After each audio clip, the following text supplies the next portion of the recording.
Bienvenidos, yo soy Santi, el semiólogo, Yo soy Pau, el estudiante de semiología. y les damos la más cordial bienvenida a esta nueva serie en nuestro canal, que se va a llamar así, Santi el semiólogo. Yo me llamo Santos y me dicen de cariño Santi, entonces creímos que era un buen nombre para este programa, esta serie, que su intención es invitarlos a nuestro salón de clases y estudiar temas de desarrollo de conciencia y desarrollo personal desde la perspectiva más básica. Esto porque hemos visto que hay muchísimo material en YouTube y en muchos lados en donde se abordan temas que ya son muy sofisticados. Entonces la intención de este canal es empezar con el desarrollo de la conciencia, pero desde los elementos más básicos. Ya lo sabemos, ¿no? Que conócete a ti mismo y conocerás el universo, ¿no? Y uno de los grandes aforismos, porque esta serie la vamos a abordar desde la perspectiva de semiología de la vida cotidiana. Entonces, vamos a recordar que uno de los grandes aforismos que tiene semiología de la vida cotidiana es que el origen de todos nuestros males radica en la ignorancia de nosotros mismos. Entonces, cuando uno empieza o tiene la intuición de empezar con el desarrollo de su conciencia, o empezar a cuidarse, o empezar cualquier metodología o materia que utilicemos para el desarrollo de nuestra conciencia, hay veces que salimos a buscar y vamos picando por todos lados, pero creo que una de las grandes aportaciones que ha tenido semiología al desarrollo de la conciencia y al desarrollo personal es que empezamos desde lo más básico y además brinda una estructura para que precisamente podamos ir poco a poco.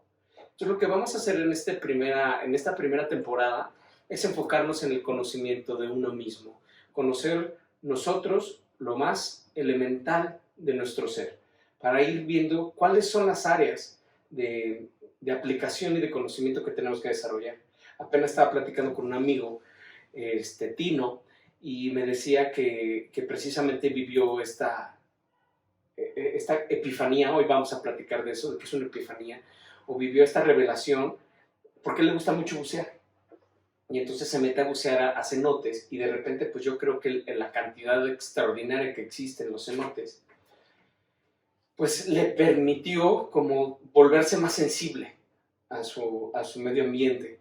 Y entonces fue una de las primeras preguntas que me hizo. Oye, me encanta esta sensación de ya sentirme como parte del todo, como estar más en contacto con la naturaleza, como ser más sensible, pero ahora, ¿qué hago? O sea, ¿cuál sería el primer paso para seguir en este camino de desarrollo de mi ser o desarrollo de conciencia? Que también lo vamos a abordar en otros capítulos más adelante, el tema de la conciencia, desde los temas más básicos.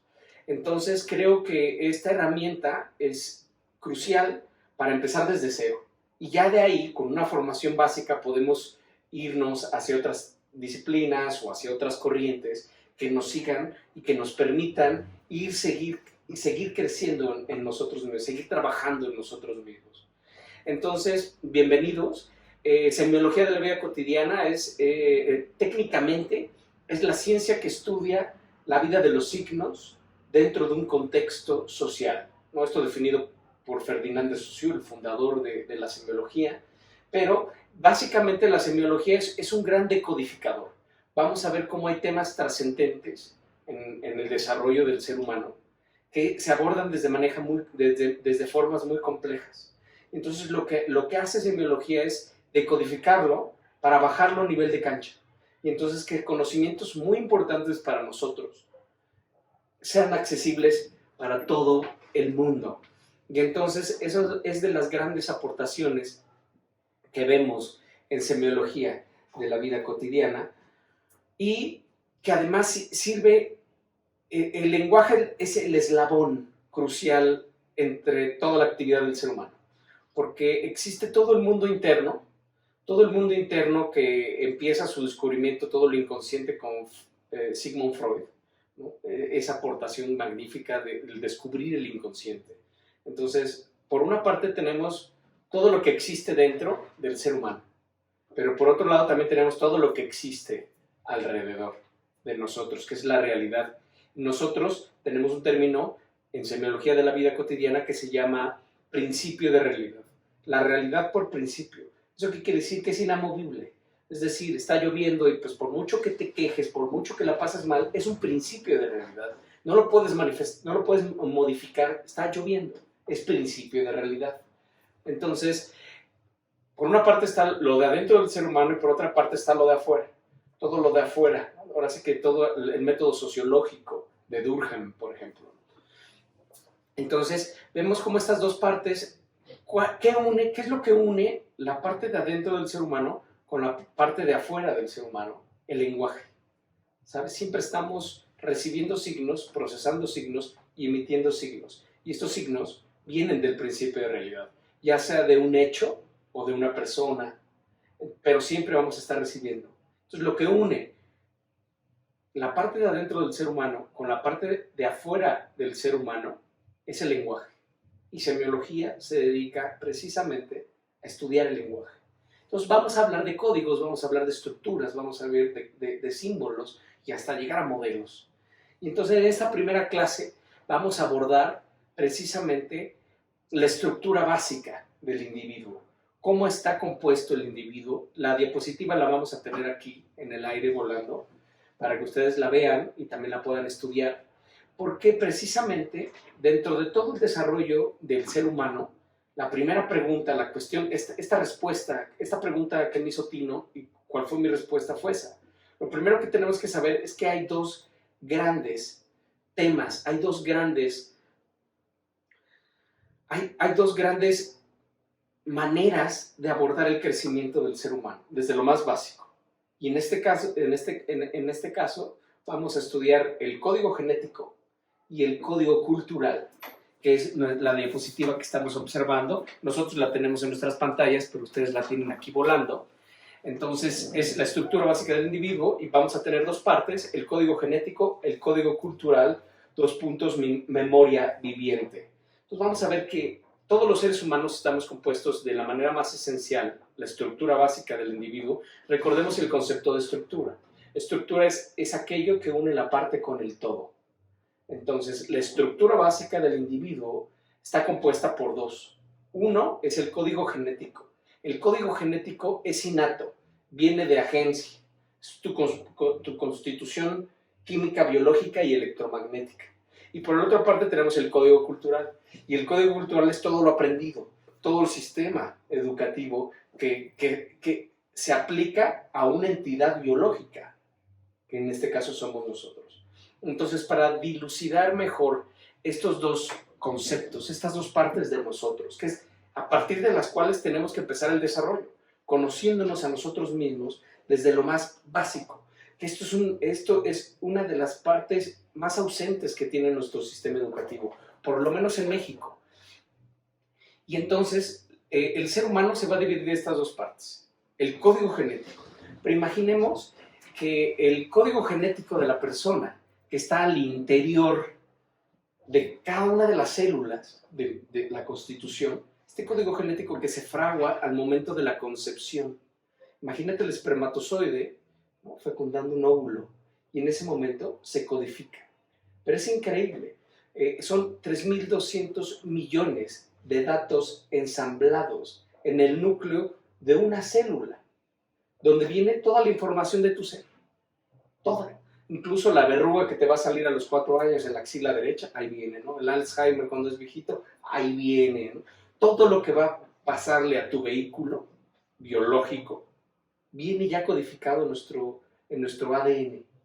Pero para dimensionar el principio de nuestra vida, tenemos que primero dimensionar el cosmos humano. Porque el cosmos humano es la intersección entre el macrocosmos y el microcosmos. Y entonces, ¿dónde se genera la vida? La vida se genera en el microcosmos. ¿Por qué? Porque imagínate una célula. Es muy difícil de imaginar el microcosmos y el macrocosmos. Es muy difícil porque son dimensiones no humanas. Entonces, para que dimensionemos dónde comienza nuestra vida, imagínate lo más pequeño que puedas imaginarte. Podría ser la punta de un alfiler, ¿no?, el pelo un cabello, la punta de un cabello, bueno, lo más chiquito, un pelito de bebé, por ejemplo, ¿no? Porque hay de pelos a pelos, ¿no? Hay pelos de camello, ¿no? Pero el pelo de un bebé. ¿Por qué te lo puedes imaginar? Porque lo has visto. Entonces ahora imagínate que tenemos aquí el pelito del bebé. Ahora te digo, divide la punta de ese pelito del bebé, ¿en qué te gusta? En 10 partes. Todavía dices, bueno, pues puede ser, ¿no? Que sí me imaginen los 10 trocitos, ¿no? Ahora te piden 100. Ya se súper complica. Ahora te digo, divídela en 10,000 partes. Ya no te alcanza la imaginación, porque ya estás entrando a un tema microcósmico. Ahora, ¿cuántas unidades celulares caben en la punta de un cabello? Alrededor de 125,000 unidades celulares. Imagínate que en una de esas, 125,000, en la punta de un cabello, nació tu vida, empezó tu camino. Imagínate en esa celulita todos los datos del ADN, todo lo que va a configurar, todo un código. Es asombroso cuando uno hace esta reflexión porque es una tecnología sofisticadísima, una tecnología biológica sofisticadísima, donde grabas, ¿no?, toda la información dentro del núcleo de una célula. Entonces, el origen de la vida no es de nuestro cosmos, no es del cosmos humano, es de otra dimensión. Y esa dimensión es el microcosmos. La vida humana se genera en el microcosmos. Y ahí empieza todo, empieza a codificarse. Y ahí empezamos, desde ese momento, empezamos a recibir estímulos del exterior. Ya sabemos, la comunicación del feto con la mamá es crucial. Vemos que si la mamá se comunica de manera hormonal, con el feto, con sus emociones, se conecta, y con todos los estímulos que ella vive, también los va a vivir el niño, el bebé. Entonces imagínate que no es lo mismo una mamá que nace en una guerra a una mamá que realmente se dedicó a ser mamá, que eso es parte de la conciencia que queremos ir generando cuando lleguemos a ese tema, a la segunda temporada, que es precisamente, dice, bueno, si vas a ser mamá, dedícale tu vida entera. O sea, que haya todos los cuidados cuando es posible, porque hay mamás que incluso se dedican a eso, se van a un resort o depende por supuesto del presupuesto, ¿no? Pero se dedica a ser mamá, hace ejercicio, come bien, contacto con la naturaleza, contacto con las emociones, actividad física, racional, estudiar. O sea, de verdad te dedicas a empezar a estimular al bebé, porque sabemos que el bebé recibe todos los estímulos. Entonces, desde ese momento empieza nuestra codificación cultural. Empezamos a recibir los estímulos del medio ambiente que nos circunda. Pero además vemos que todo esto va a suceder dentro de un actante biológico, que es precisamente el bebé. Y el bebé viene ya con una estructura, que eso es lo que vamos a empezar a estudiar en esta clase. Entonces tenemos que estar muy conscientes que las dos partes elementales de nosotros como seres humanos, en primer lugar, ese es el código genético. El código genético, con todo lo que incluye, sus potenciales, sus glándulas maestras y subsidiarias, todo ya viene codificado en su código genético. Dentro de su ADN ya está toda esta información. ¿Qué tipo de persona va a ser? ¿O qué tipo de glándula? ¿Qué potenciales? Los 5 potenciales bien marcados. Bueno, todo lo que vamos a ir estudiando, todas las capacidades que va a tener el ser humano, pero esto es innato, esto no es adquirido, es innato, viene contigo, es como de agencia, es como cuando compras un coche y viene equipado, es austero, punto final, ¿no? Tal vez lo puedes equipar después, pero de manera original es equipado o no equipado, de hecho hay estas versiones, ¿no? Aquí esto es, así eres, que eso es la potencia, el ser en potencia, eso es lo que eres, esto es crucial. Entonces tenemos algo adquirido, que es la esencia del ser, es lo que eres, que esto es lo que queremos desarrollar. Y por otra parte tenemos todo lo adquirido, que es todos los condicionamientos, toda la educación. Acuérdense que los 3 grandes núcleos de condicionamientos del ser humano es escuela, sociedad y familia. No es lo mismo nacer en Pakistán o en la India a nacer en la colonia del Valle, ¿sabes? Pues es una diferencia enorme. Entonces, dependiendo de dónde nacimos, Y quien nos educó, no es lo mismo ir en una telesecundaria en Cicatela a ir en el John F. Kennedy. Entonces hay un conjunto de elementos exteriores que se adquieren, que es todo el sistema educativo, que es los condicionamientos, nuestros papás, la cultura. Entonces son esos tres ejes: escuela, sociedad y familia. ¿A través de qué herramientas? Cultura. La cultura es crucial, lo mencionamos, ¿no? No es lo mismo la India que México, ¿no? Tradición, todas las tradiciones que circundan, por ejemplo, en México, el Día de Muertos, ¿no? Esta cultura de festejar la muerte. Entonces, todas las tradiciones también es parte de lo que nos va codificando, nos va condicionando. Y entonces esto te va diciendo qué es bueno y qué es malo. Pero es tema educativo, no es innato, no viene contigo. A ti no te enseñan a odiar a los negros. ¿Sabes? Es algo que adquieres, que te condiciona. Y a través, por supuesto, de la moda. No es lo mismo, lo hemos platicado en otras clases, no es lo mismo el arquetipo que tenemos de la belleza en los años 60, ya ni siquiera nos vayamos tan lejos, ¿no? Marilyn Monroe, guapísima, gordibuena, ¿no? Pero es otro tema de belleza. Y hoy en día vemos que la tendencia es hacia cuerpos mucho más delgados, ¿no? Que incluso se instituye, ¿no? Cuando se lanza la minifalda, ¿no? Y entonces la primera vez que se lanza la minifalda, ¿no? Pues la modelo yo creo que tenía más carne en una bicicleta que la modelo, ¿no? Entonces es ese tipo de cosas. Que la moda, por supuesto, que también va a inferir en el desarrollo de un ser. Entonces, ¿quién nos condiciona? Escuela, sociedad y familia. ¿A través de qué? Moda, tradición y cultura. Y eso es lo que va condicionando al ser humano.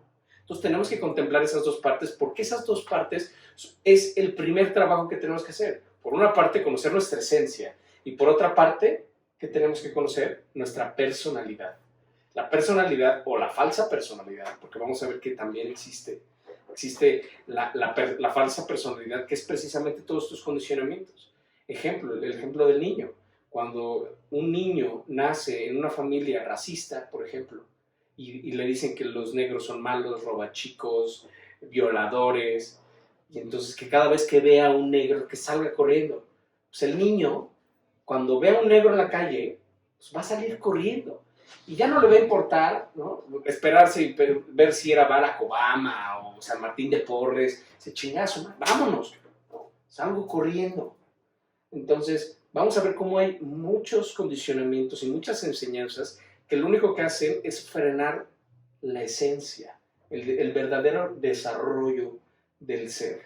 Entonces, tenemos que trabajar y conocer nuestra esencia, que dentro de nuestra esencia ya tenemos disponibles, cuando sacamos las publicaciones en el canal que enlazamos a Jacobo Greenberg con los énfasis genéticos, podemos conocerlos ya desde ahí, ya están disponibles ahorita, que es conocer tu énfasis genético, la estructura básica, la estructura compleja, conocer las glándulas, realmente conocer qué tipo de vehículo venimos manejando, qué características tiene nuestro vehículo, precisamente para trascenderlas. Y además, conocer nuestros lados fuertes y nuestros lados débiles. Y con eso despertar y conocer incluso la vocación, que eso ya será parte de la siguiente clase, que hablemos de la estructura compleja del individuo. Entonces es lo primero que tenemos que trabajar, y por supuesto que va ligado, van siempre de la mano, todo el tema de la personalidad, todo el tema del imaginario, que en semiología le nombramos imaginario, pero en otras corrientes, por ejemplo los budistas le dicen el ego. Había un coaching coercivo que le decían el nerd, ¿no? Tu falso yo o tu alter yo, ¿no? Ese que crees, el imaginario por definición es aquel que crees ser, pero no eres. Entonces es el que te condiciona, es el que te enseñan a ser, el que incluso es lo primero que tú enseñas a los demás. ¿Sabes? El ejemplo que siempre ponemos del niño emocional que crece en una familia llena de racionales, y entonces le cohíben sus emociones. Está llorando, límpiate los mocos, ¿cuál llorar? Los hombres no lloran, ¿no? O este ejemplo que me encanta poner de la mamá que regaña a la niña cuando van a ir a un concierto y le dice, y deja de llorar. Y entonces la niña dice, ¿sabes por qué tienes que dejar de llorar? ¿Por qué? Porque las niñas nos hinchamos y nos vemos feas cuando lloramos.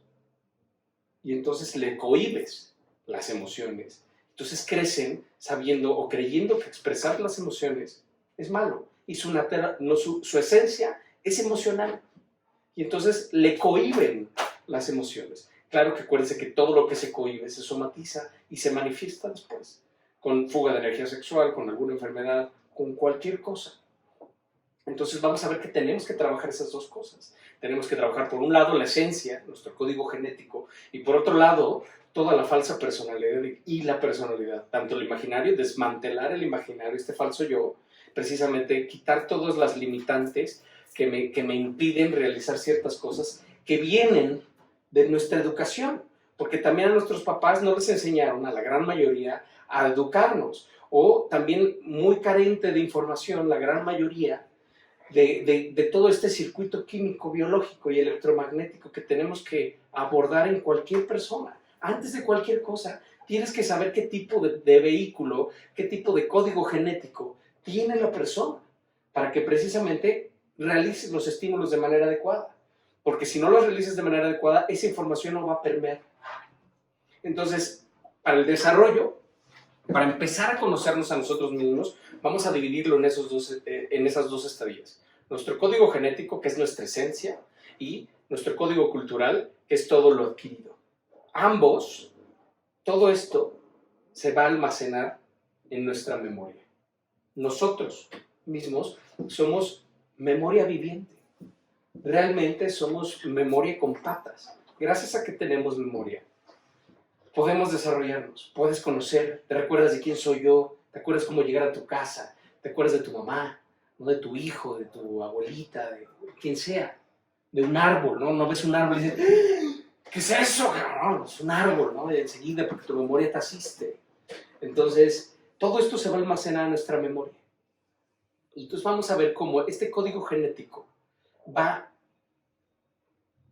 ahora sí que interactuando con el principio de realidad. Y hay dos maneras de cómo nosotros interactuamos con el principio de realidad, que es precisamente eso. Cómo se va haciendo, cómo se va adquiriendo precisamente todo este conocimiento. Hay dos maneras. La manera que por lo regular utilizamos los seres humanos es las vivencias. Toda nuestra vida es un conjunto encadenado de vivencias. Despertarse, levantarse, bañarse, lavarse los dientes, desayunar, son un conjunto de vivencias. Y eso es la vida, un conjunto de vivencias. Pero hay muchas veces que si nuestro código o nuestra atención o la función exacta de nuestra conciencia, de procesos atencionales, no está presente, pues vamos por la vida viviendo, pero sin generar experiencias, que eso es realmente lo que tenemos que ir trabajando, ver la diferencia. Una vivencia es algo común, pero realmente la sabiduría se adquiere a través de la experiencia. Y entonces, para distinguir o cómo se generan las experiencias de las vivencias, una vivencia la puedes ir a lo loco. Estás trabajando y comiendo y de repente ni te diste cuenta que eran hígados, ¿no? Y tal vez no te gustan los hígados, pero en esa distracción de que estás trabajando y comiendo, pues entonces ya ni disfrutaste, y ni viste la comida, ni trabajas bien, y entonces vamos de una actividad, de una vivencia en otra vivencia. Pero lo que realmente nos permite adquirir experiencia y poder decidir, porque muchas de las cosas que vivimos día a día, no podemos tomar decisiones buenas porque nos falta precisamente parámetros de comparación. Estos parámetros de comparación se dan exclusivamente cuando tú tienes la experiencia. Recuerden eso, la experiencia, ¿no? La sabiduría es el fruto de la experiencia. ¿Cómo se genera una experiencia? A través de un doble análisis, la conciencia crítica y la conciencia autocrítica. Con la conciencia crítica analizo el mundo, con la conciencia autocrítica me analizo a mí. De este doble análisis nace el acto creativo, la decisión. Entonces, en otros términos, yo creo que todos los que estamos aquí tenemos un color favorito o un sabor favorito. ¿Y cómo sabes que es tu sabor favorito? Porque lo experimentaste. Entonces, imagínate, cuando te pregunto, oye, ¿cuál es el sabor de helado favorito? No, pues vainilla. Ah, muy bien. ¿Y cómo sabes que vainilla? porque ya lo experimentaste.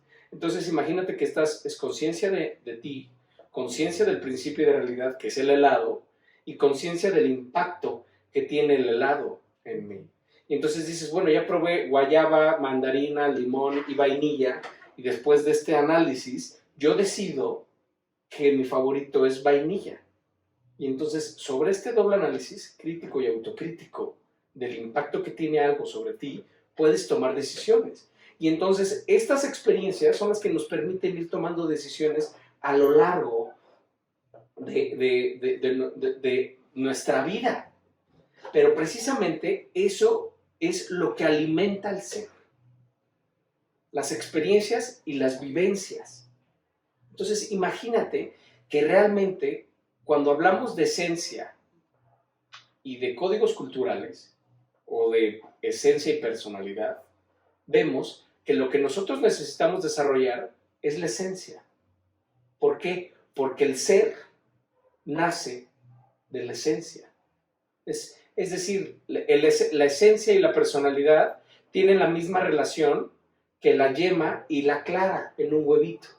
El nuevo ser que viene al mundo nace de la yema, no de la clara. ¿Sabes? O sea, la yema se alimenta de la clara, pero el ser que viene al mundo viene de la yema, no de la clara. Entonces, es el mismo análisis. La esencia es la yema y la personalidad es la clara. Y entonces lo que tenemos que ir viendo es esa relación que en todo sucede. Por ejemplo, si tú plantas una semilla de roble en la tierra, el roble va a nacer de la semilla, no de la tierra, ¿sabes? La tierra no da árboles. Es una licencia poética que le atribuimos a Pablo Neruda y sus amigos cuando dicen la tierra que nos dio los árboles. No, la tierra no da árboles. O sea, te invito a que agarres 1 metro cuadrado de tierra y le eches agua y a ver cuántos árboles nacen de ahí. Ninguno. El árbol nace de la semilla, no de la tierra. Lo que hay que dar son las condiciones propicias para que ese árbol se desarrolle esplendorosamente. Y entonces cuando hablamos de este desarrollo, de esta interacción que tenemos de nosotros con el principio de realidad, va a haber 3 niveles de desarrollo.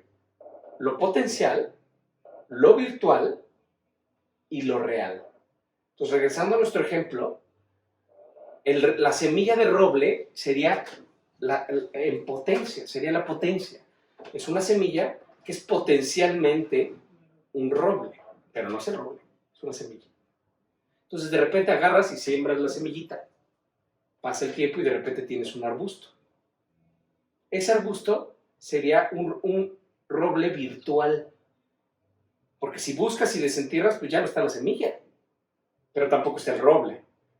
Entonces, el arbustito que vemos es potencialmente un roble. Y ya cuando crece y se desarrolla, pues tenemos un roble esplendoroso.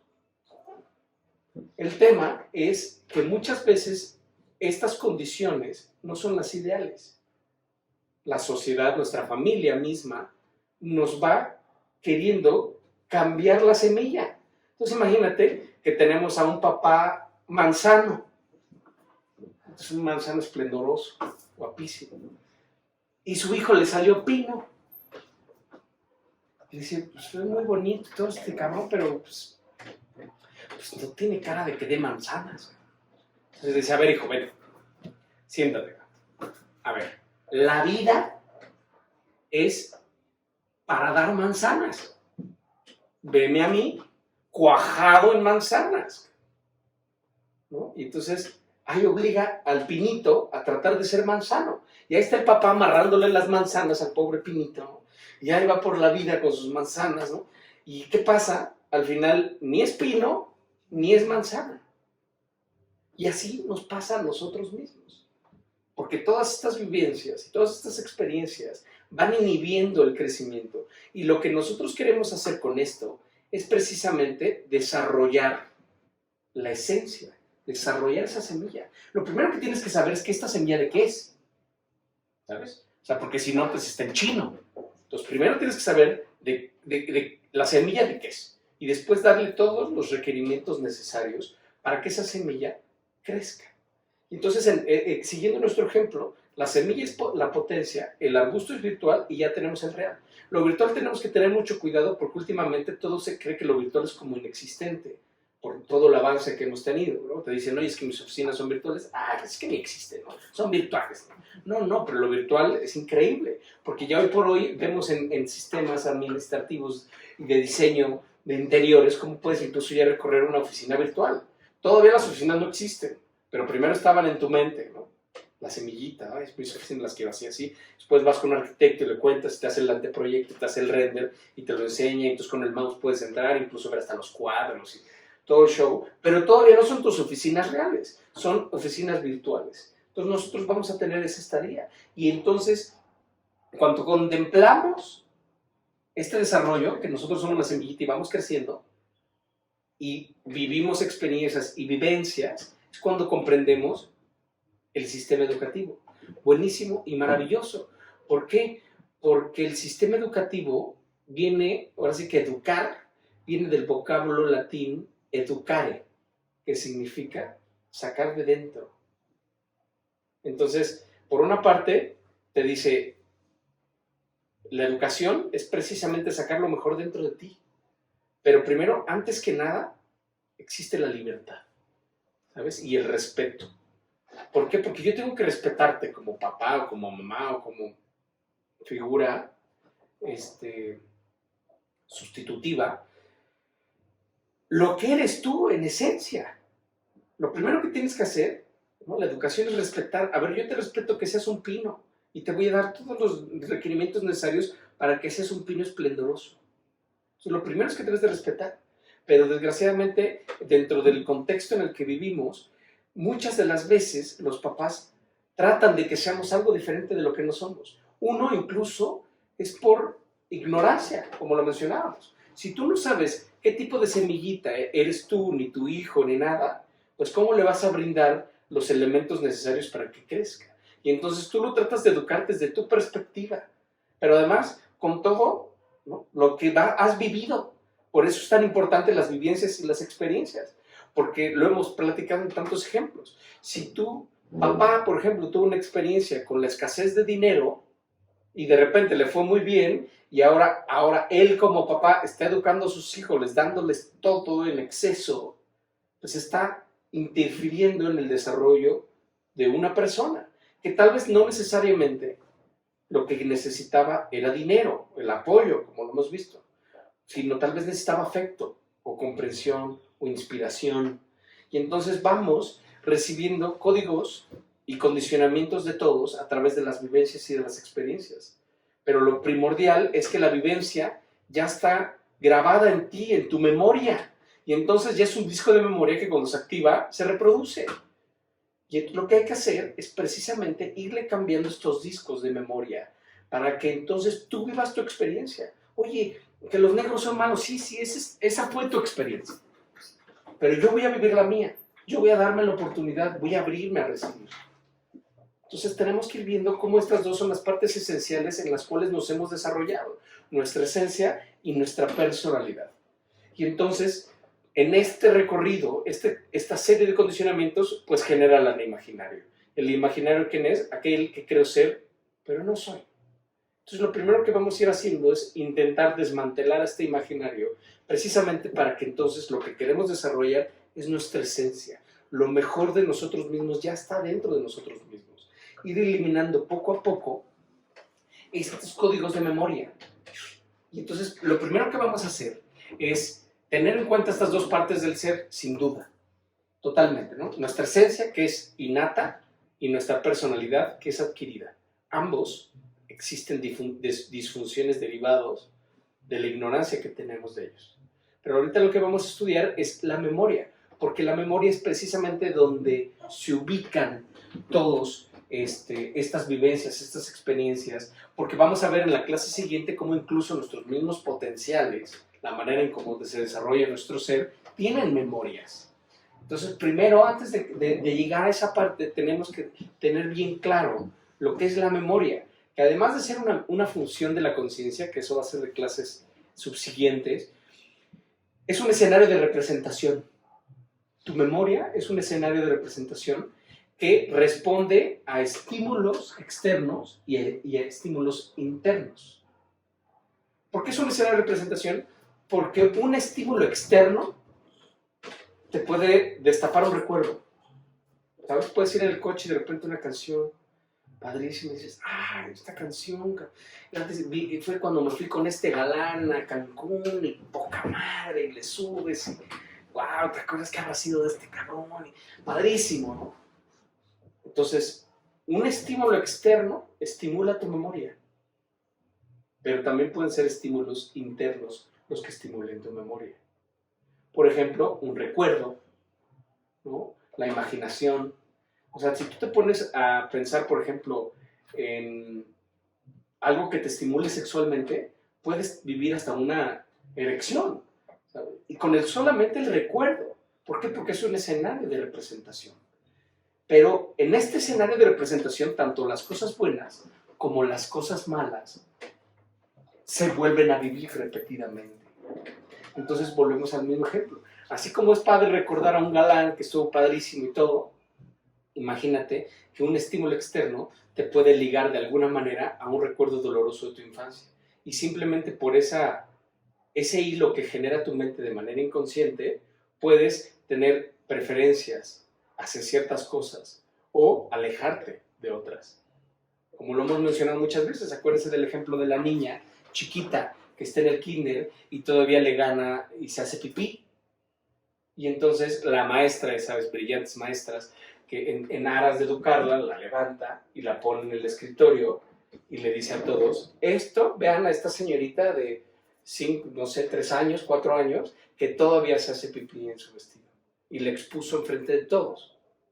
Y la niña relacionó inconscientemente, en su memoria almacenó, la maestra estaba vestida de color pistache, el uniforme era color pistache. Y entonces relacionó inconscientemente en su memoria el color pistache con esa experiencia o esa vivencia.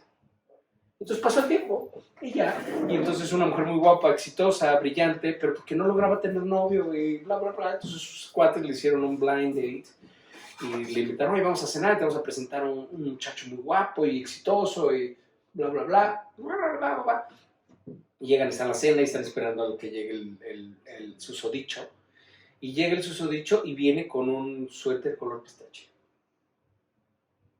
Enseguida, ella sintió, ¿sabes? O sea, luego dijo, no, güey, no me gusta con Chris. Y ni siquiera lo había conocido. Y obviamente la cena fue todo un desastre, pero fue esa relación. Ya después se descubrió en terapia que, bueno, esta relación en la memoria, precisamente desde nuestra gestación, como lo hemos visto en otros cursos, que vamos desde la gestación, la infancia temprana, ¿no? O sea, hasta los 7 años y de los 7 a los 14, que ya ha bajado mucho, ya tenemos adolescentes de 11 años, entonces, bueno, ya la curva es mucho más pequeña, pero durante este proceso que está el cerebro en ondas teta y delta, que es donde se graba todo lo inconsciente, todo este escenario de representación que existe en nuestra memoria, y entonces de repente se liga, y lo vimos que llegamos a esa conclusión cuando vimos a esta chava que precisamente fue esa experiencia tan horrible que vivió en el salón de clases cuando la Miss le exhibió. Y entonces todo lo que tenía que ver con colores pistaches los rechazaba de manera inmediata. Pero ya ni siquiera se daba la oportunidad. ¿Por qué? Porque está grabado en los discos de memoria, en el inconsciente, que sabemos que el inconsciente es muy poderoso, que el inconsciente maneja alrededor del 90 al 95% de nuestra vida diaria. Que precisamente por eso, el esquema que tenemos acá, vamos a ver cómo, pues para entender cómo está constituida nuestra memoria, vamos a ver que hay 3 niveles dentro de la memoria del ser humano. Que primero va a ser la memoria nula. La memoria nula, que es donde realmente está todo lo que hemos vivido. Todo, casi todo se va a la memoria nula.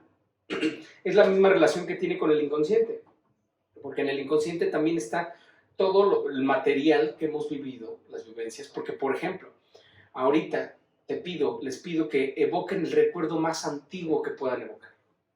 ¿Hasta dónde te puedes ir en tu memoria? Imagínate, ¿qué te gusta? 2 años, 3 años. Hay muchas personas que dicen, no, pues yo la verdad me acuerdo hasta los 6, cabrón. O sea, que entré a la prepi, o que entré a la primaria, cabrón. No, antes, quién sabe. Hay personas que sí dicen, no, sí, yo tengo un recuerdo de cuando tenía 3 años con mi abuelo, bla, bla, bla. Pero si te fijas, son pedacitos de recuerdos. Vivías días de 24 horas, años de 365 días, y solo recuerdas pedazos. Pero no te digo, esto es un ejemplo muy drástico. Te digo, a ver, hace 15 días, cuéntame qué hiciste hace 15 días. Puta, pues dices, pues a ver, primero saca el calendario, vamos a tratar de ubicarnos, ¿no? Todo está en la memoria nula. El gran conjunto de todas nuestras vivencias está en la memoria nula. Está almacenada, pero no está disponible de manera consciente. Claro que cualquier estímulo externo o interno que toque fibras sensibles dentro de esta memoria nula, ¡pum!, dispara un estímulo o una reacción. Entonces, lo primero que tenemos que ver es el nivel más grande de nuestra memoria, es la memoria nula. Después sigue la memoria relativa. La memoria relativa, que es aquella memoria que interactúa entre la memoria lúcida y la memoria nula, pero que en su gran mayoría reconstruye elementos. Son de esas veces que te acuerdas de algo, pero realmente no te acuerdas muy bien. Como te dicen de repente, oye, ¿te acuerdas cuando fuimos a Cuetzalan?